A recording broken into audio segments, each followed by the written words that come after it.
నా ప్రియమైన బిడ్డ, ఈ కొత్త ఉదయం కాంతిలో నన్ను నాన్న అని పిలుస్తూ వందనాలు చెప్పిన నీ హృదయాన్ని నేను ఆనందంతో చూస్తున్నాను.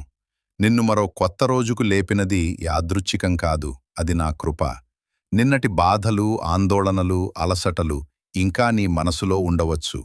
కానీ ఈరోజు ఒక కొత్త ప్రారంభం, నీకోసం నేను సిద్ధం చేసిన ఆశీర్వాదాల రోజు. నీవు ఇలా చెప్పినప్పుడు, నాన్న, ఈ కొత్త రోజు కోసం మీకు వందనాలు. నీ కృతజ్ఞత నా హృదయాన్ని తాకుతుంది.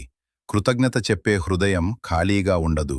దానిలో నేను శాంతిని నింపుతాను, ఆనందాన్ని నింపుతాను, ధైర్యాన్ని నింపుతాను.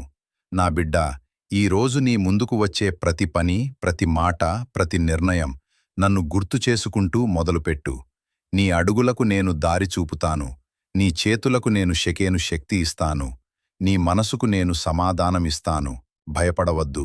ఈరోజు నీకు భారంగా అనిపించినా నేను నీతోనే నడుస్తాను. ఈ ఉదయం నువ్వు నన్ను వందనాలు చెప్పినట్లే ఈరోజు చివరికి నువ్వు ఆశ్చర్యంతో ఇలా చెబుతావు, నాన్నుతావు, నాన్నా, నీవు నాతో ఉన్నావు. నా ప్రేమ నిన్ను కప్పి ఉంచుతుంది. నా ఆశీర్వాదం నీ ఇంటిని నింపుతుంది. నా శాంతి నీ హృదయంలో నిలిచిపోతుంది. ఈరోజు నీకు విజయదాయకమైన రోజు కావాలి. శాంతి, ఆనందం, ఆశతో నిండిన రోజు కావాలి. నా బిడ్డా, నీ వందనాలు నేను స్వీకరించాను. నేను నిన్ను అపారంగా ప్రేమిస్తున్నాను. God bless you.